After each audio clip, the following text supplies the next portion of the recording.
Paz seja convosco. Estamos mais uma vez unidos e reunidos na presença do Senhor. Nosso objetivo é adorar ao Senhor em toda a sua grandeza, sua beleza, sua majestade. E nós cremos que nós temos um Deus capaz de fazer infinitamente mais do que pedimos, pensamos ou imaginamos. As nossas vidas estão nas suas mãos poderosas. E nós queremos nesta noite glorificar o nome do Senhor pelo seu amor e o seu cuidado. Oremos. Senhor, em nome de Jesus, queremos glorificar, exaltar, bendizer o seu santo nome. Queremos, Pai querido, agradecer porque mais uma vez o Senhor nos dá a oportunidade de estarmos neste lugar. Unidos e reunidos, não fisicamente, mas espiritualmente, através do elo da fé em Jesus Cristo e através do Teu Espírito Santo. Nós podemos, Pai querido, cumprir os Teus desígnios e fazer a Tua vontade. Queremos consagrar ao Senhor todo este tempo, pedindo a Ti que o Senhor nos oriente, nos abençoe, nos dê a direção. Que o Teu nome seja glorificado, exaltado e bendito em todas as coisas. Que tudo ocorra para a glória, honra e louvor do Teu nome. Oramos em nome de Jesus. Amém. Nós temos muitos motivos a agradecer ao Senhor. Temos também motivos para pedir perdão a Ele. Nós temos pecado em ações, em palavras, em pensamentos. Temos como que manifestado, não a glória de Deus, mas a nossa inconstância do nosso coração. E nós temos que pedir perdão a Ele. A cada dia, a cada passo, nós temos que fazer como Abraão. Abraão, quando você vê no início do relato de Gênesis, ele era um homem que conforme ele caminhava, ele se arrependia. E ao se arrepender, ele criava um altar de adoração ao Senhor. Antes de procedermos à palavra, eu quero convidar você a, junto comigo, fazer uma oração de arrependimento. Senhor, em nome de Jesus, colocamos a nossa vida nas Tuas mãos. Queremos pedir perdão, porque temos corações inconstantes, como as ondas do mar, as nossas convicções, elas são levadas de um lado para outro. A nossa fé, Pai querido, apesar de sem motivos, ela é duvidosa. Nós muitas vezes não cremos na Tua provisão. Nós olhamos e cremos que o Senhor entregou Seu Filho amado para morrer na cruz do Calvário por nós, mas da mesma maneira nós duvidamos que o Senhor possa nos atender nas coisas mínimas. Colocamos o nosso coração na Tua presença pedindo perdão ao Senhor, Pai. Que o Senhor possa ouvir as nossas orações, que o Senhor possa cada vez mais nos instruir e nos capacitar para a glória, honra e louvor do nome dEle. Oro em nome de Jesus. Amém. Amém. Quero saudar você que está chegando agora com a paz do nosso Senhor Jesus Cristo. Talvez um dos elementos mais necessários para nós nos dias de hoje é a paz de Cristo. Porque a paz ela advém da confiança. A paz ela gera tranquilidade. Com a paz nós não cometemos tantos erros. Os erros que cometemos, na sua grande maioria, eles são erros devidos a decisões tomadas de uma forma afoita, sem oração, sem busca da sua direção. E nós precisamos desta paz. Por isso que eu saúdo você com a paz do nosso Senhor Jesus Cristo. Em nosso último encontro, estivemos meditando sobre o tema a eficácia do governo divino. É exatamente uma contrapartida do culto da semana retrasada, que falava sobre a ineficácia da ação do inimigo. Como é bom saber que nós temos um Deus que detém o governo total e completo de tudo o que nele há, tudo o que nele ocorre. Apesar de nossos corações eles duvidarem, apesar de nós vermos o vento, apesar de nós vermos as dificuldades aparecendo, como os discípulos que estavam no barco com Cristo, nós falamos para Cristo, não te importa que nós pereçamos? Jesus Cristo ele se levanta e acalma a tempestade. Nenhum dos planos do Senhor pode ser frustrado. E essa é a certeza que devemos ter como cristãos na nossa vida.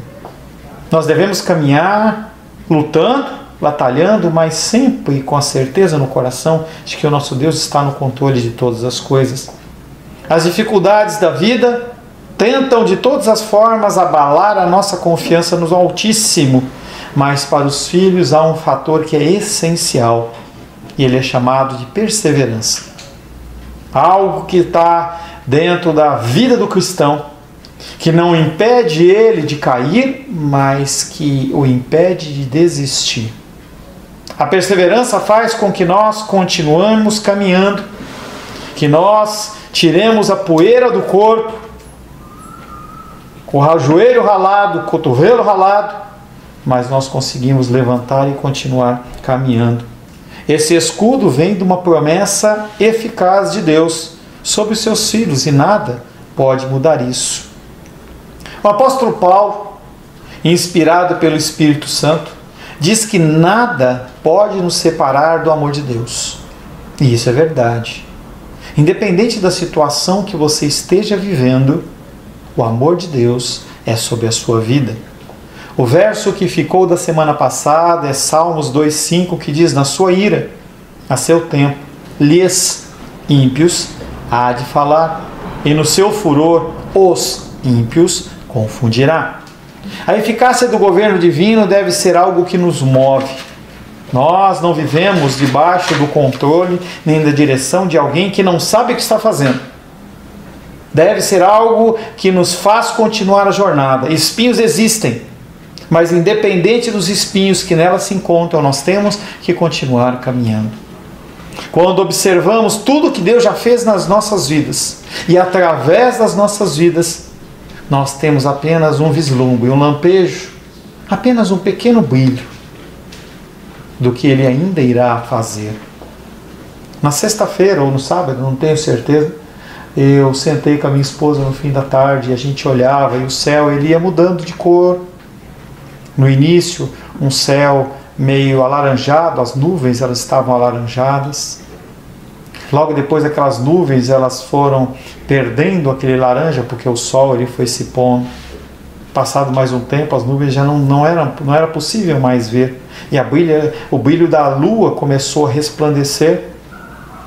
E nós podemos ver a primeira estrela. Uma entre milhões.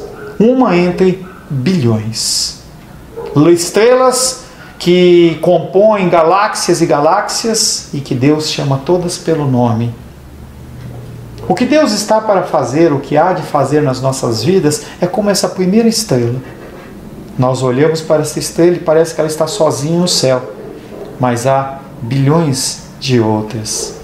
Fica a certeza, a ação do maligno sobre as nossas vidas ela é falha, mas a ação de Deus nas nossas vidas ela é perfeita. A palavra de hoje tem como título Gerados em Cristo. Interessante falar de Cristo dentro de um salmo que foi escrito por Davi centenas e talvez milhares de anos antes. Mas as Escrituras elas têm este mistério, esta importância, esse objetivo, que é falar de Cristo. Nós temos que ler as Escrituras sempre buscando ver a figura de Cristo em tudo. E estes versículos que nós vamos meditar hoje, o verso 7, o verso 8, eles falam muito de Cristo. Através da figura de Davi, através da figura de Paulo, através da minha vida, mas a figura de Cristo. Quero convidar você a abrir a palavra de Deus em Salmos capítulo 2. Salmos capítulo 2. Diz assim a palavra de Deus, Salmos capítulo 2. Por que se enfurecem os gentios e os povos imaginam coisas vãs? Os reis da terra se levantam e os príncipes conspiram contra o Senhor e contra o seu ungido, dizendo: rompamos os seus laços e sacudamos de nós as suas algemas. Ri-se aquele que habita nos céus, o Senhor zomba deles. Na sua ira, seu tempo lhes há de falar, e no seu furor os confundirá. Eu, porém, constituí o meu rei sobre o meu santo monte Sião. Proclamarei o decreto do Senhor. Ele me disse: Tu és meu filho, eu hoje te gerei. Pede-me e te darei as nações por herança e as extremidades da terra por sua possessão. Com vara de ferro as regerás e as despedaçarás como um vaso de oleiro. Agora, pois, ó reis, sede prudentes. Deixai-vos advertir, juízes da terra. Servi ao Senhor com temor e alegrai-vos nele com tremor. Beijai o filho, para que não se irrite e não pereçais no caminho, porque dentro em pouco se lhe inflamará a ira. Bem-aventurados todos os que nele se refugiam. Palavra do Senhor. Senhor, louvamos o Teu nome por mais este privilégio de lermos a Tua Palavra e queremos, Pai, colocar-nos na Tua presença pedindo que os nossos corações possam receber essa santa e bendita semente. Precisamos da Tua direção, precisamos que o Senhor nos oriente, Pai, e não há nenhuma bússola melhor do que a Tua Palavra. Eu peço, Pai querido, que o Senhor possa me dar a capacitação, a autoridade, a sabedoria, o entendimento para proclamar a Tua Palavra segundo ela é, e que os Teus filhos possam receber como uma mensagem santa aos seus corações. Oro em nome de Jesus. Amém. O primeiro versículo que nós vamos meditar desta palavra, que tem como título Gerados em Cristo, é Salmos 2,7, que diz: Proclamarei o decreto do Senhor. Ele me disse, Ele, Deus, disse a mim, Davi: Tu és o meu filho, eu hoje te gerei.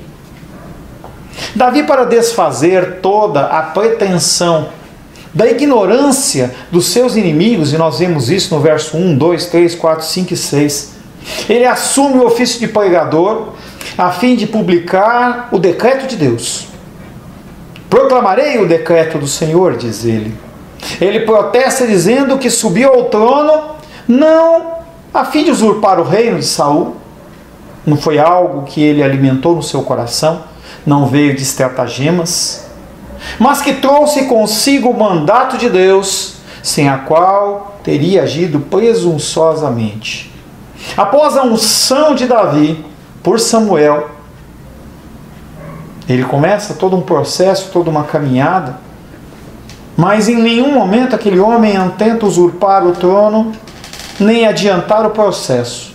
Pelo contrário, ele é encontrado muitas vezes como tolo em meio aos guerreiros que o acompanham, porque a palavra do Senhor é incontestável, mas ele sabe que quem tem que agir é Deus. 1 Timóteo capítulo 1, verso 1 e 2, apóstolo Paulo ele faz coisa semelhante a essa. Ele fala que o ministério dele é um ministério que não provém dele.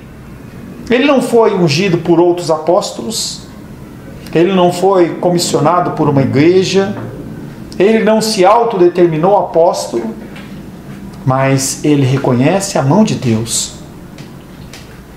1 Timóteo 1 e 2 diz: Paulo, apóstolo de Cristo Jesus, pelo mandato de Deus, nosso Salvador, e de Cristo Jesus, nossa esperança, a Timóteo, verdadeiro filho na fé, graça, misericórdia e paz, da parte de Deus Pai e de Cristo Jesus, o nosso Senhor. Ele fala: o meu ministério, o meu apostolado, ele não nasceu em mim, nem em homens, mas nasceu em Deus.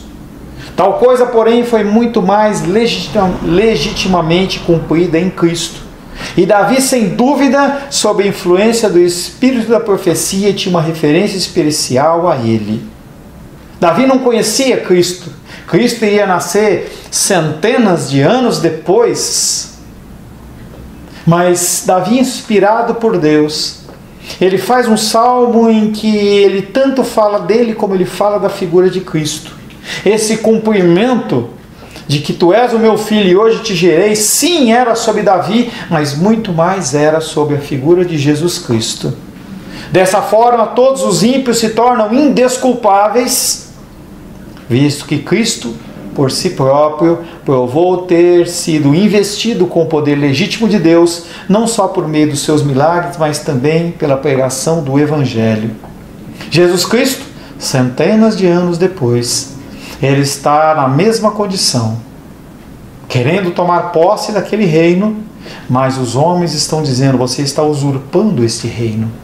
E Ele mostra para aqueles homens, através de milagres e maravilhas, em várias passagens. Uma que é muito interessante é quando o homem ele entra com a sua mão ressequida, e Jesus olha para ele no dia de sábado, dia de descanso do Senhor, e diz: os teus pecados estão perdoados. E aqueles homens começam a blasfemar: quem é esse que perdoa pecados? E Jesus fala: para que vocês saibam que Deus me ouve e que eu tenho autoridade para perdoar pecados, eu digo: estende a sua mão. Em outra passagem: pega o seu leito, levanta e anda. Ele mostra através de milagres, mas Ele mostra através da expressão da sua palavra.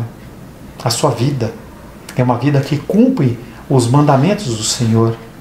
Além de não pecar, Ele vai cumprindo cabalmente cada profecia. E quando você lê com um pouco mais de cuidado os evangelhos, e você já tem um pouco de experiência no Antigo Testamento, você começa a identificar textos, mesmo que não sejam indicados pelo evangelista, que são textos que provieram do Antigo Testamento. Jesus Cristo, Ele tem um nome que é sobre todo nome. João 5,43 fala: eu vim em nome do meu Pai, e não me recebereis. Não me recebeis. Se outro vier em seu nome, certamente o recebereis. Todo aquele que se levanta em nome de Deus, proclamando a palavra de Deus, não é recebido, não é aceito. Jesus Cristo era assim. E Ele fala: se eu viesse falando coisas malucas, se eu viesse falando que o templo tinha que continuar, se eu tivesse que falar que nós vamos matar os romanos, todo mundo ia aceitar, mas como eu não venho em meu nome, eu venho em nome de Deus, vocês não me aceitam. Esse testemunho é um testemunho que ele é proclamado no mundo inteiro, primeiramente pelos apóstolos, aqueles que andavam com Cristo. O apóstolo Paulo também, apesar de não ter andado com Cristo, ele era apóstolo. Depois dele, pastores e mestres, e eu me sinto constrangido por fazer parte deste grupo. Mas isso também é estendido a você, porque lá no fim do Evangelho de Mateus ele fala para nós irmos e pregar o Evangelho a toda criatura. Então, primeiramente os apóstolos, depois dele os pastores e mestres, eu e você, testemunharam que Cristo foi feito Rei por Deus Pai. Visto, porém, que agiam na qualidade de embaixadores no lugar de Cristo, Ele com justiça e propriedade reivindica para si exclusividade que foi feito com eles. Apesar de os apóstolos terem exercido milagres e maravilhas, apesar do apóstolo Paulo ter escrito muitas cartas que são válidas nos dias de hoje, apesar de homens e mulheres de Deus fazerem a obra hoje, a exclusividade da glória é dele, não é minha, não é sua, não é de ninguém. Quando as pessoas elas puxam para si a glória, o próprio Deus diz: eles não vão receber nada, porque eles já receberam a glória humana. Consequentemente, Paulo atribui a Cristo o que os ministros do Evangelho fizeram em seu nome. Todos eles, inclusive Paulo, falam: a glória é de Cristo. Efésios 2,17 diz: e vindo Jesus, evangelizou, paz a vós outros que estáveis longe, eu e você, ano de 2020, ano 2040, e até onde foi esse mundo? E é paz também aos que estavam perto, pessoas que andavam com ele naquela época. A palavra de Cristo transcende épocas, gerações, décadas, séculos, milênios. E a palavra continua sendo efetiva, apesar de eu estar proclamando a palavra, a glória é dele. Com isso também a autoridade do Evangelho é mais bem estabelecida, porque embora seja ele proclamado por outros, contudo não se deixa de ser o Evangelho de Cristo. O Evangelho não é meu, o Evangelho não é seu. A capacitação que Deus possa vir a te dar não é sua, provém dele. A luz não é algo inerente a você, é uma luz que procede dele. Você apenas reflete essa luz, mais nada. Quando nós olhamos a lua no céu, parece que ela está brilhando, mas o brilho dela advém do sol. não é dela. O planeta Terra não tem luz. A Lua não tem luz. O que ilumina o planeta Terra é o Sol. Portanto, assim que ouvimos o Evangelho pregado pelos homens, devemos considerar que não é propriamente eles que falam, mas é Cristo quem fala por meio deles, e é isso uma oração que eu tenho constantemente em mim. Que quando você me ouvir, você não ouça o pastor Paulo, mas ouça Cristo. Eu oro, eu falo, Deus me dê autoridade, para que essas pessoas possam receber a palavra, não como vindo do meu coração, mas vindo do coração do Senhor. Falava hoje no começo da tarde com o Moisés, e ele falava assim: Ei, Moisés, estava na Dominicana, ele falou assim, tanto que deu vontade de ir embora. Que vergonha. Graças a Deus. Porque a vergonha, Moisés, quem passou primeiro, eu já falei isso para ele, foi eu. Já falei isso de manhã e não vou repetir agora. Nós temos que nos envergonhar deste Deus.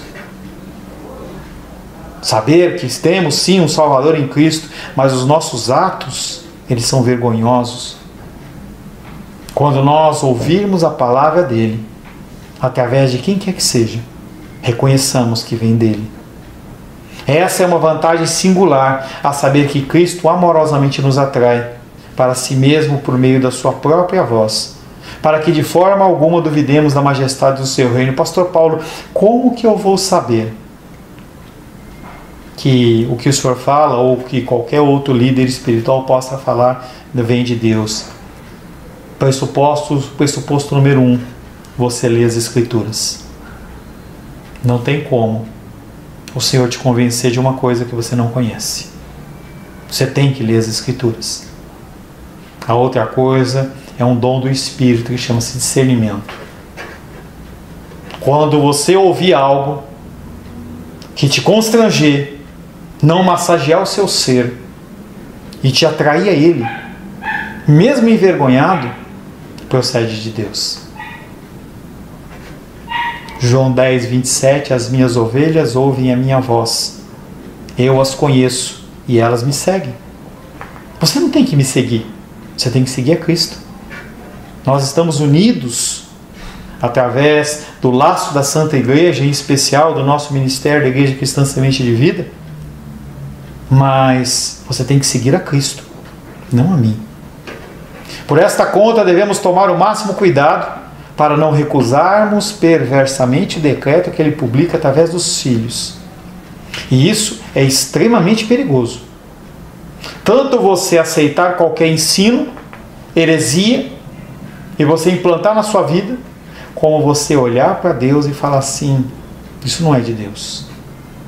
Certa feita, Jesus expulsando demônios de pessoas, os fariseus olham para ele e falam assim, ele expulsa os demônios através do poder de Beelzebu, o maioral dos demônios. Ele não faz isso em nome de Deus. Cuidado com isso. Ouça o que o Espírito diz às igrejas e aplique na sua vida. Não rejeite aquilo que procede do Senhor. Mateus 17,5, falava ele ainda quando uma nuvem luminosa os envolveu, e eis vindo da nuvem uma voz que dizia, este é o meu filho amado, em quem me comprazo, a ele ouvi. Enquanto você estiver ouvindo da minha boca palavras que procedem das Escrituras, mesmo que não sejam saborosas para você, que sejam amargas na tua boca e amargas no teu ventre, enquanto vier da palavra, a ele ouvi. Davi, na verdade, podia com propriedade ser chamado filho de Deus, mas aqui Deus, pelo título com o qual honra Davi, ele não fala apenas quem é o rei, mas ele exalta ele acima dos mortais e até mesmo acima de anjos. Hebreus capítulo 1, verso 5 diz, pois a qual dos anjos disse jamais, tu és meu filho, eu hoje te gerei. O que nós lemos no Salmo 2,7? Tu és o meu filho, hoje te gerei. Nós temos tanto no Salmos 2 como nessa passagem de Hebreus uma dupla visão no sentido humanamente Davi, espiritualmente Cristo. E outra vez eu lhe serei pai e ele me será filho. Davi, individualmente considerado, era inferior aos anjos, mas enquanto representava a pessoa de Cristo, ele era reconhecido muito acima deles. A gente vê a figura de João Batista. Nascido de mulher, não há ninguém maior que ele. E era um homem que, apesar de uma ascendência sacerdotal, podia estar na boa, vivendo no templo. Ele escolheu viver nos desertos, comendo gafanhotos e mel silvestre. Eu não quero nem imaginar o gosto disso. Mel a gente sabe, mas gafanhoto não. Era o alimento dele. E aí as pessoas, nós estamos em período de eleições, e as pessoas elas deixam o pastorado para se elegerem vereadores, deputados, senadores, presidentes, sei lá o quê. Que coisa mais louca. Nós somos embaixadores do Altíssimo. Eu tenho o privilégio de estar vivendo debaixo da provisão do Senhor que vem da tua vida, mas eu sou um embaixador do Altíssimo. Eu não posso almejar um cargo maior do que esse. Não existe. Essa é a maior graça que um ser humano pode almejar, através de Cristo ser reconhecido como Filho de Deus, através de Cristo. Não através do seu esforço, não através da sua vida, não através do tempo que você ora no monte, não através do seu ministério, mas através de Cristo. Como Filho de Deus, seu Filho unigênito, o único a possuir todo o poder nos céus e na terra.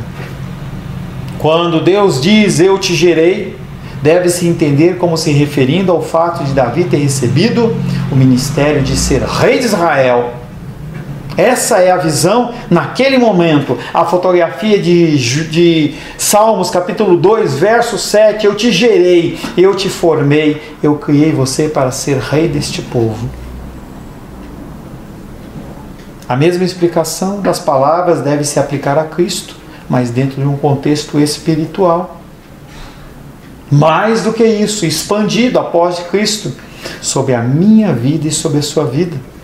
Nós fomos eleitos por Deus como sacerdócio santo, realeza de Deus, povo escolhido do Senhor. A mesma palavra que estava sobre Davi como rei, está sobre a minha vida e sobre a sua vida. Você é rei, você é rainha dentro do ministério de Cristo. Você é embaixador do Senhor. Não há nada superior a isso. Nada superior a isso.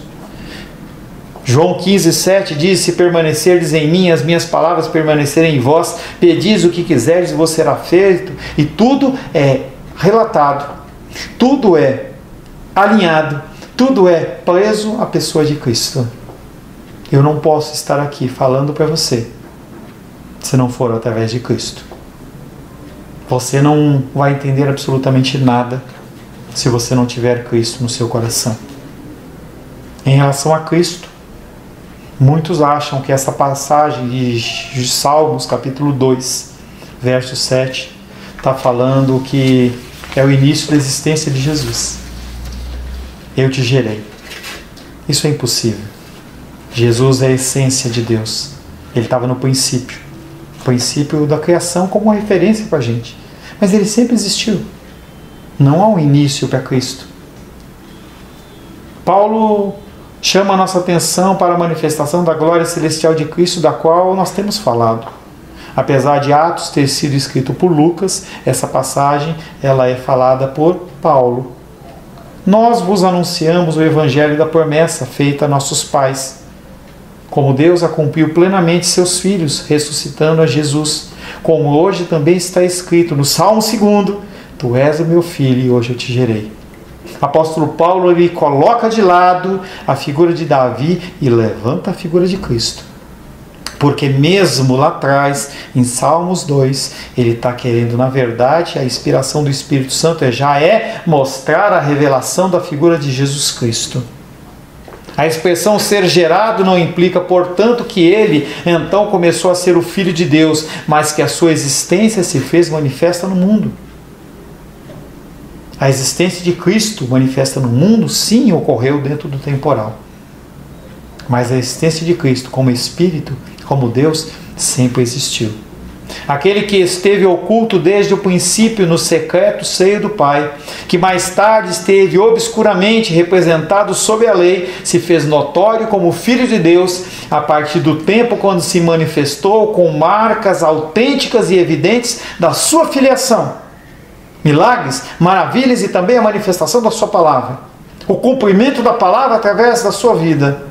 João capítulo 1, verso 14, e vimos a sua glória, João e os discípulos, os apóstolos, as pessoas que estavam junto dele, e vimos a sua glória, não uma glória qualquer, não uma glória do homem, mas uma glória como do unigênito do Pai, algo incomparável.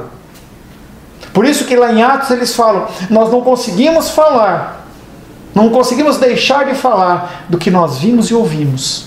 Nós vimos esta glória, a glória como do unigênito do Pai. Ele foi declarado Filho de Deus com poder quando ressuscitou dos mortos.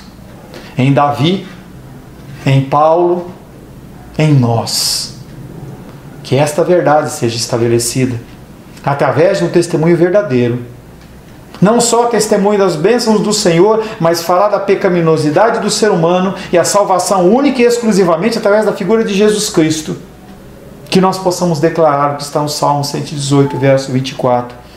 Esse é o dia que o Senhor fez. Esse é o dia que o Senhor fez. Regozijemo-nos e alegremos nele. Se alegra em Deus. Seja mais grato.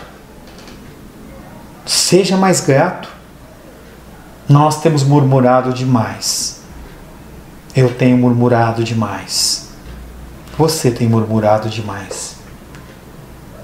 Você declara que você acredita na mão poderosa de Deus, mas quando uma coisa, por menor que seja, sai do teu plano,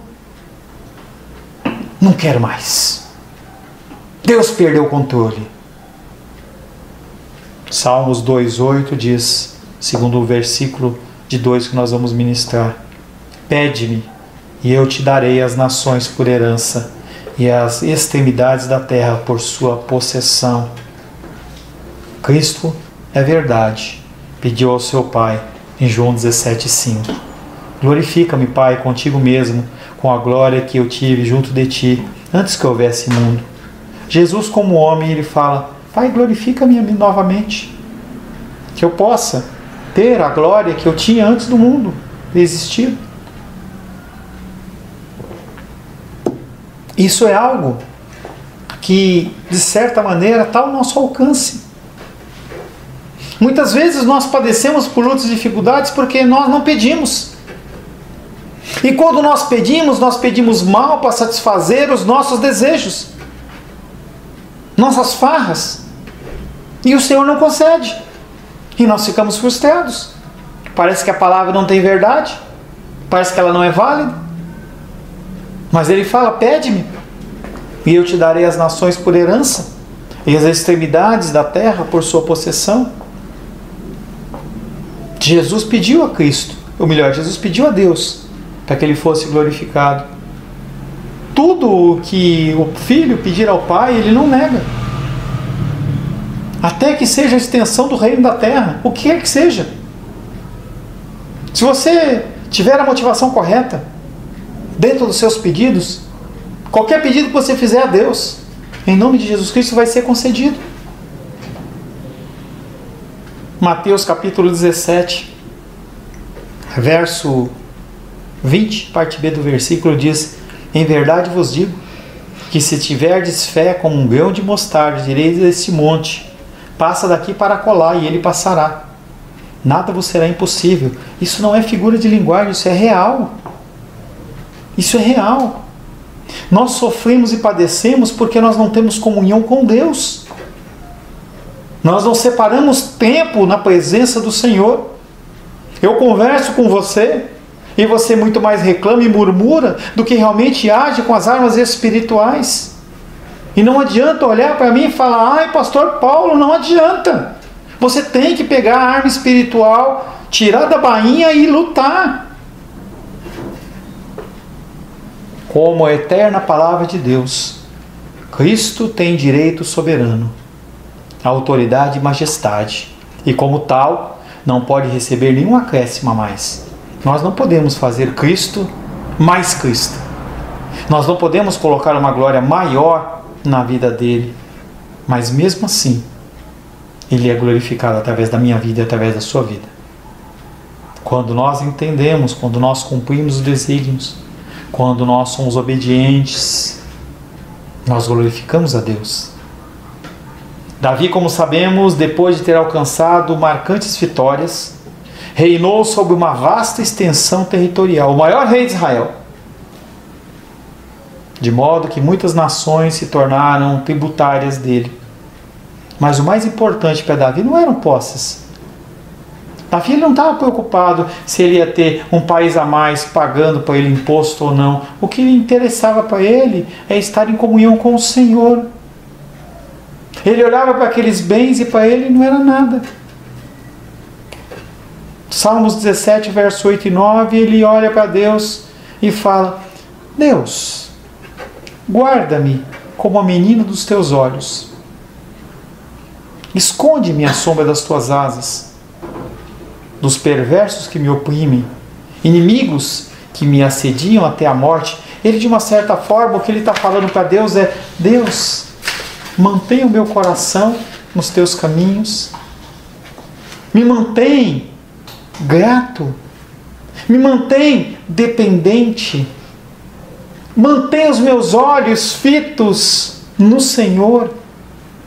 Não permita que eu me afaste. Se ele estivesse junto dos discípulos que pediram para Jesus ensinar a orar, ele provavelmente ia falar: livre-me do mal. Não para eu ficar bonzinho, mas para não me afastar do Senhor. Porque as lutas, elas tendem a nos afastar do Senhor. Aquilo que não acontece conforme a nossa vontade tende a nos afastar do Senhor. Davi, em seu reinado, ele era poderoso, mas tinha limites. Algo que não se aplica a Cristo, pois ele foi o único que subjugou o mundo inteiro e mantém todas as terras e nações sob o seu domínio. Deus, através de Jesus Cristo, ele controla todas as coisas.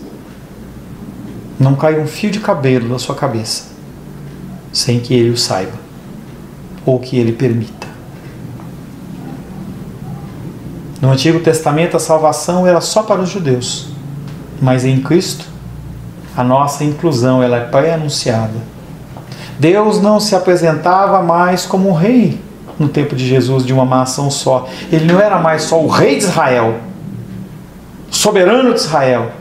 Ele é o meu soberano, ele é o meu Deus e ele é o seu Deus. E se agora vemos um reino dividido, igrejas brigando, doutrinas, é isso, não é aquilo, batiza, não batiza, corta cabelo, não corta cabelo, usa roupa assim, assado, pula, faz não pula, fala em línguas, não fala em línguas. Se vemos agora o seu reino dividido, diminuído, isso procede da perversidade dos homens, não de Deus, os quais se fazem indignos de estar sob o reinado tão feliz e desejável. As pessoas, elas não querem ter Deus como seu Senhor. Elas não querem. As pessoas, elas veem as instruções do Senhor e se incomodam.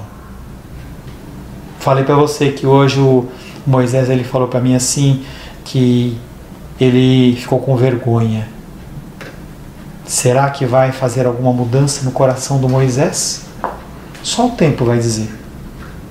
Será que a vergonha que ele sentiu, ele vai guardar na gaveta e tirar algum dia, ou talvez nunca mais mexer naquilo, aquilo ali incomoda. Deixa eu ali colocar aquilo lá, deixar aquilo lá onde está, para não me incomodar.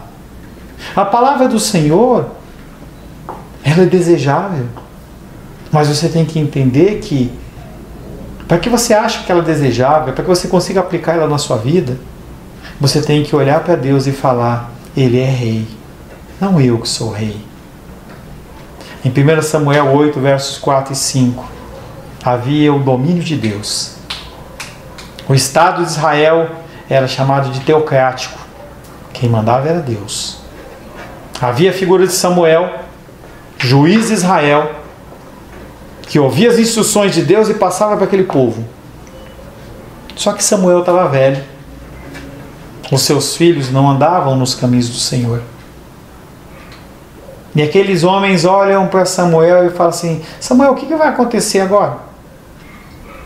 Então os anciãos, todos de Israel, se congregaram e vieram a Samuel, na cidade de Ramá, e lhe disseram: Samuel, vê que já estás velho. Teus filhos não andam pelos teus caminhos. Constitui-nos agora um rei sobre nós, para que nos governe, como tem todas as nações. A sequência desse texto mostra Samuel indignado perante Deus. Como que eles querem que o Senhor pare de reinar sobre a vida deles, para que uma outra pessoa reine? Talvez você olhe para isso e fale assim: que decisão mais estúpida, mas não é exatamente isso que você faz, que eu faço, quando eu dou primazia para a minha ideia, para a minha vontade, para as minhas decisões? Não é querer estabelecer no seu coração um outro rei?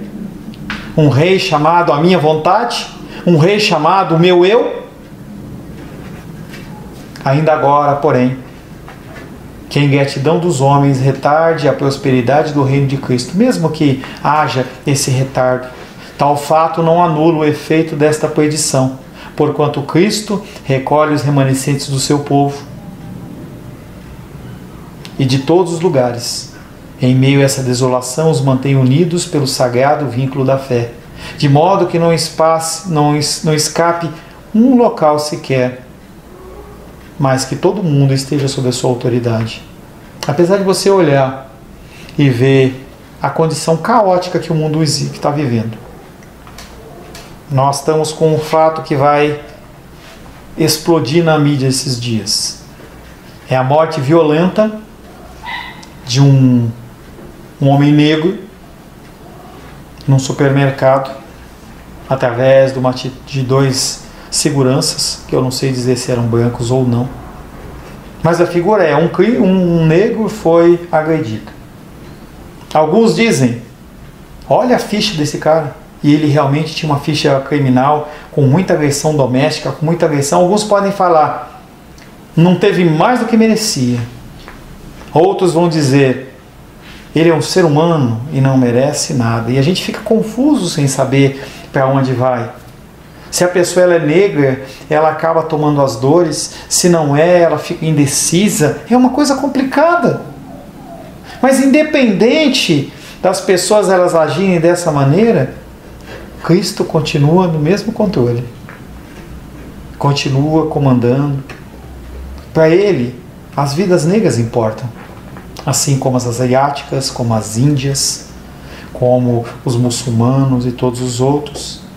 E nós temos que desenvolver no nosso coração muito mais o amor ao próximo, independente da cor da sua pele, independente do seu credo, independente da sua orientação sexual. Eu não estou falando em permissividade, eu estou falando em você em demonstração de amor, porque essas vidas só vão mudar se houver uma mudança no seu coração. Além disso, quanto mais insolentemente os ímpios agem, e vai piorar cada vez mais, e quanto mais rejeitem a sua soberania, e nós estamos findando o hino de 2020, e por mais que você compre uma camiseta branca e pule 7 ondinhas e coma lentilha ou sei lá o que, o mundo ele vai ficar cada vez pior. Além disso, quanto mais insolentemente os ímpios ajam, e quanto mais rejeitem a sua soberania, eles não podem, por sua rebelião, destituir um grão de areia da autoridade do Senhor. Ele continua no controle.